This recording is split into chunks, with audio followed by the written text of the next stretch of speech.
अक्सर ये देखने में आता है कि हस्बैंड वाइफ के बीच में भले ही विवाद की जड़ कुछ भी हो, विवाद का इशू कुछ भी हो, किसी भी बात को लेकर के विवाद हुआ हो, मनमुटाव हुआ हो, लेकिन जब मनमुटाव ज्यादा बढ़ जाता है, दोनों लोग एक दूसरे से अलग हो जाते हैं, तो महिला और उसके मायके वालों के द्वारा हस्बैंड और ससुराल के अन्य लोगों के विरुद्ध दहेज की मांग करना, दहेज की मांग को लेकर के शारीरिक मानसिक रूप से प्रताड़ित किए जाने का आरोप लगा करके मुकदमे दर्ज करा दिए जाते हैं।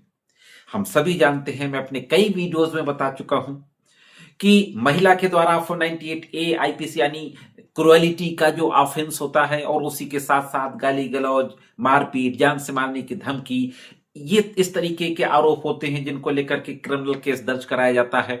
अब 498A इंडियन पेनल कोड की जगह जब से आईपीसी के स्थान पर बीएनएस आ गया है तो धारा आ गई है 85। इसी के साथ साथ डोमेस्टिक वायलेंस का केस, जो protection of women from domestic violence 2005 में जो कानून बना, उसके तहत मजिस्ट्रेट के न्यायालय में कंप्लेंट फाइल कर दी जाती है, मेंटेनेंस का मुकदमा फाइल कर दिया जाता है और भी कई तरीके के केसेस महिला के द्वारा दर्ज करा दिए जाते हैं। तो यहां पर सवाल यह है कि किस तरह की क्रूअलिटी होगी, यानी किस तरह की क्रूरता होगी जो उसको 498A आईपीसी यानी 85 बीएनएस के अपराध की श्रेणी में लाएगी। हाँ दोस्तों, वह कौन सी क्रूअलिटी होगी जिसके तहत यह कहा जा सकता है कि इसे दहेज उत्पीड़न के अपराध की श्रेणी में रखा जाएगा।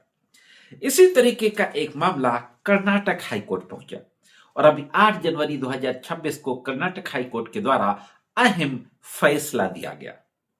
तो साथियों, मैं करीम अहमद सिद्दीकी एडवोकेट एक बार फिर हाजिर हूं आपके बीच में अपने YouTube channel legal and social awareness में इसी महत्वपूर्ण फैसले की जानकारी के साथ। बहुत महत्वपूर्ण जानकारी है। अगर आपका कोई इस तरीके का डिस्प्यूट चल रहा है आपकी वाइफ के साथ, तो भी ये वीडियो आपको देखना चाहिए। और अगर आप जूनियर एडवोकेट हैं, आपने अभी प्रैक्टिस शुरू की है, तो भी आपको काफी कुछ जानकारी मिलेगी इस वीडियो में।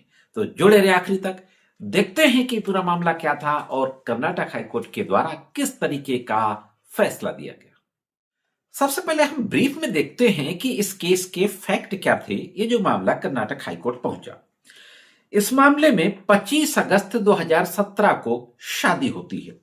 इसके बाद हस्बैंड वाइफ दोनों लोग यानी दोनों दंपति अमेरिका चले जाते हैं, जहां पर करीब 6 वर्षों तक दोनों लोग एक साथ रहते हैं और दोनों के इस दौरान साथ रहने के एक बच्चा भी होता है। जनवरी 2023 में पत्नी भारत लौट आती है और भारत लौटने के बाद अपने पति, सास, ससुर, देवर, इन सबके खिलाफ 498A और 504 आईपीसी और 3/4 दहेज प्रतिषेध अधिनियम के तहत एफआईआर दर्ज करा देती है। एफआईआर दर्ज होती है। एफआईआर दर्ज होने के बाद विवेचना शुरू होती है।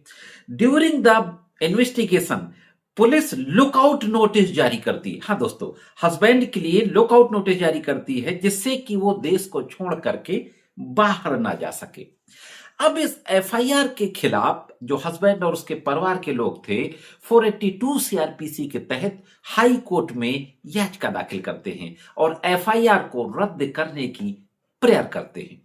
तो देखते हैं कि हाई कोर्ट में किस तरीके का आर्गुमेंट किया जाता है और फाइनली हाई कोर्ट के द्वारा किस तरीके का आदेश दिया जाता है। साथियों, जो केस था जो कर्नाटक हाई कोर्ट पहुंचा, अबुजर अहमद आदि बनाम state of Karnataka. Criminal petition number और केस की पूरी डिटेल आपकी स्क्रीन पर है। इस मामले में अदालत यह पाती है कि जो आरोप लगाए गए पत्नी के द्वारा, उन आरोपों में भोजन की आदतों, कपड़ों की पसंद, यानी किस व्यक्ति को क्या खाने की आदत है, किसको किस तरीके के कपड़े पहनने की आदत है, घरेलू कामकाज का बंटवारा, टीवी देखने जैसे अक्सर होता है ना, किसी को कोई शो पसंद होता है टीवी का, किसी को कोई शो पसंद होता है, हस्बैंड वाइफ के बीच में ही। तो इन बातों को लेकर के विवाद का उल्लेख था।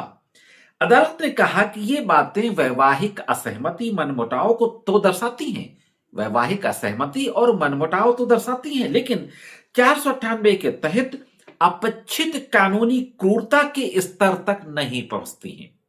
यानी सीधी सी बात कोर्ट ने कही कि इस तरीके का अगर मनमुटाव है कि दोनों को एक दूसरे का खाना नहीं पसंद है, दोनों को एक दूसरे का ड्रेसिंग सेंस नहीं पसंद है, दोनों को घर में टीवी शो अलग अलग देखने होते हैं, इन सब बातों को लेकर के नोकझोंक होता है। तो उन्होंने कहा ठीक है, नोकझोंक हो सकता है इन बातों को लेकर के, लेकिन यह नोकझोंक इस स्तर की नहीं है कि 498 एक अपराध बन सके। अदालत ने आगे कहा कि छोटी मोटी पारिवारिक नोकझोंक को अपराध बनाकर 498 ए के तहत मामला दर्ज कर देना कानून का दुरुपयोग है। दोस्तों, कर्नाटक हाई कोर्ट की बेंच ने एक बात और कही।